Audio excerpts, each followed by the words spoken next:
nekkaltu fi peut-être entre guillemets on peut dire qu'il est en prison parce que lui-même il l'a dit. Bon je vais pas effectivement mais foofu la ñuy desandi parce que yaa ngi ci Ousmane Sonko ak Pastef tout le monde disait que Pastef c'est une structure quand même une entité politique bi nga xamante ne organisation bi mucc na ayib mais y a des hommes yi nga xamante ne tey suñ leen amputé Pastef quoi qu'on puisse dire day battre de l'aile parce que su nekkee ki nga xamante mooy sa chargé de communication daanaka lépp li nga xamante ne war na génn ci parti bi de façon officielle moom moo ko war a génnee actuellement ñu téye ko ki nga xamante ne tey moo doon dox sa yitte yu bari yore sax sa campagne à la limite ñu téye ko mu di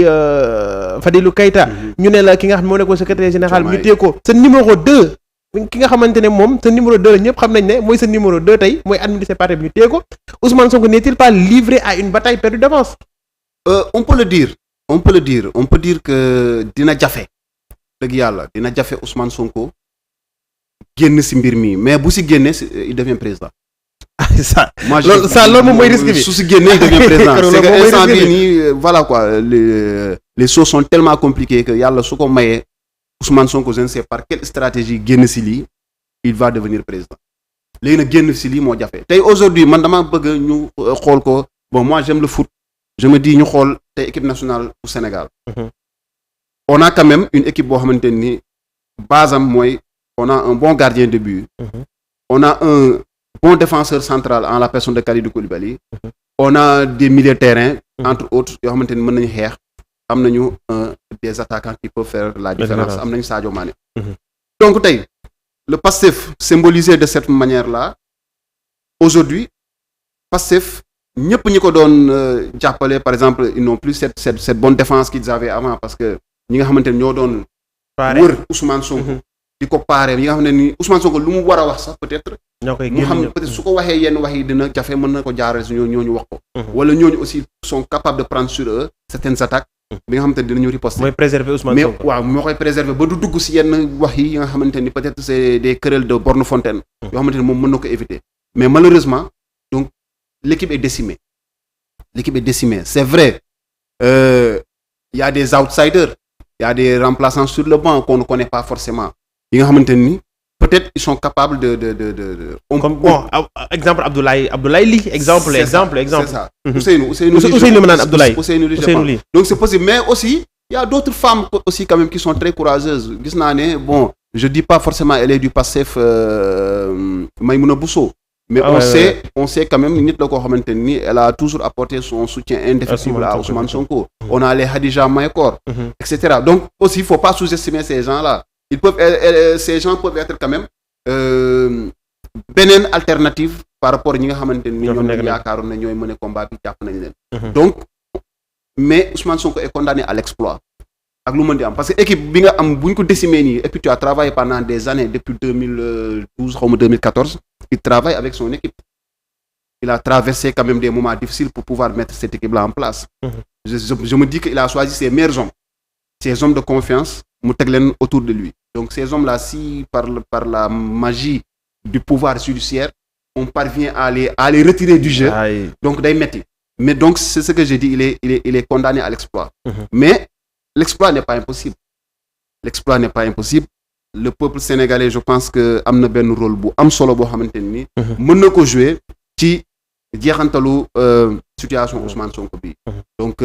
maintenant comme il l'a toujours dit nee na le peuple sénégalais moom moo ko mën a xañ mu doon candidat moom moo mën a tax mu doon candidat ci foofu Cheikh dafa mel ne nag image yi nga xamante ne moom la ma régie di wan moo di conseil casserole bi démb nag ndax nekkul di firnde loolu xañ nañ ko investiture demul stade amul bari mais quand même diaspora bi jot nañ koo investir ñu ci bari sax daanaka ñoo ngi koy investir actuellement à travers seen campagne yi nga xamante ne ñoo ngi koy def ànd ceeg JPS bi nga xamante ne Ngagne Demba Touré moo ci nekk léegi mais concert démb bi ni mu amee ci Dakar ak dans certaines parties du territoire am na ñu naan ñii wuyu nañ am na ñaan ñii wuyu si mais de toute façon c'est partagé mais partagé boobu aussi ñi am nañ ko maanaam déggal Ousmane Sonko ndax jamono ji moom li mu waxoon ne askan wi moo koy xeexal ndax loolu du dëgg ci moom. waaw mais Ousmane Sonko bu ko askanu Sénégal jàppale wutoon xeexal ko Ousmane Sonko kenn waxatu ko pare na ci jeu politique bi parce que bés ba koy yoon bëggee teg loxo ba teg ko loxo. yàgg nañu jàpp leader Sénégal leader politique tëj la nit ñi wax 2 jours 3 jours mu jeex. mais Ousmane Sonko la pression populaire tax na ba nga xamante ni justice reculée. maintenant c'est une décision boo xamante ni juge bi jël na ko placé ko sous contrôle judiciaire mais dans tous les cas au Sénégal les cas d'école qu'on a képp kuñ fi jiñ viol lañ lay jàpp d'abord en l'instar de Sitor Ndour mi nga xamante ni yàlla dogal na ba ko sa femme de ménage jiiñee ni dafa yegg ci kawam siif ko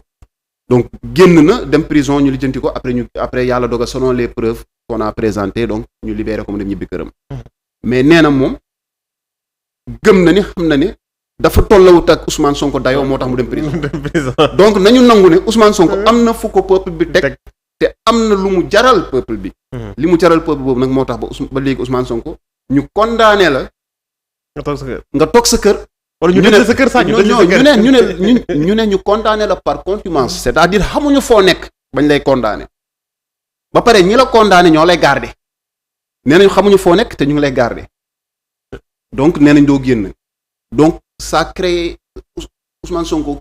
c'est une équation à plusieurs inconnus pour l'État du Sénégal pour le système judiciaire est-ce que du mais dinañ ne gulet mais est-ce que du benn inconnu boo xam ne tamit dañ ko mënta résoudre parce que quoi qu'on puisse dire yow leer na la ne kii soo ko laalee dëkk bi dina am nu muy mel la preuve image démb yi gis nañ ko dafa woote concert casserole ak nit loo ko bañ da nga koy nangu ne am na ñu ko jox bopp man boog fi ma ko ñi ma jaar biir Dakar Ndiaye ak démb sama émission bi ma ko doon def fii man dégg naa nit ñi di fëgg bool ak nit loo ko bañ moom da nga koy nangu lool léegi ñooñu nga xamante ne ñoo jëfee li nga xamante ne Ousmane Sonko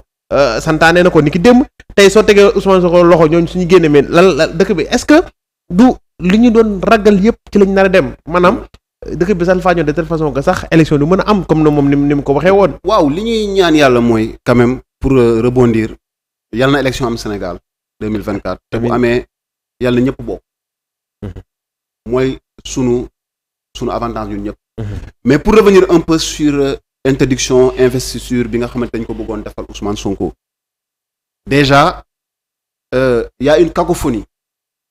de la part des autorités. Le préfet de Dakar, toujours dans son rôle,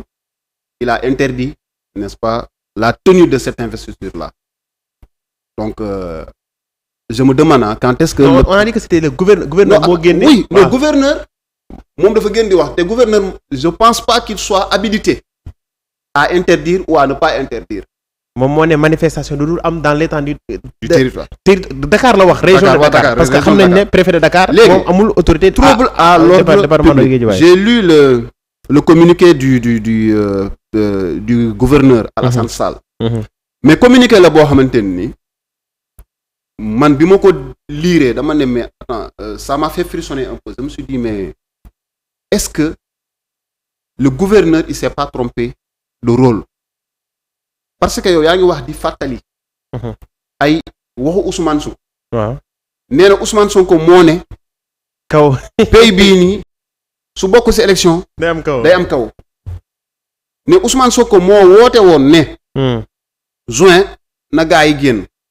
bi ñu génnee ñu dem toj. ñu yàq ay commerce jàmbur. ginnaaw bi ñu yàqee commerce jàmbur nee na il prend la défense des commerçants nee na ñooñu leur tort. c'est de vouloir, n'est-ce pas, vivre à la sueur de leur front.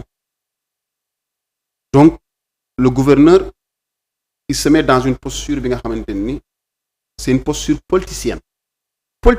Ah, mais warul mën a politique. Moi, je trouve que c'est une posture politicienne. Il aurait tout simplement dû vraiment faire économie de cela. Parce qu'il y a les préfets qui sont là, qui se chargent de ça. Légui, au-delà, c'est des risques des risques de trouble à l'ordre. Mais quelque chose qui va se passer dans un stade fermé. Comment il peut expliquer que loolu moom day indi trouble à l'ordre public?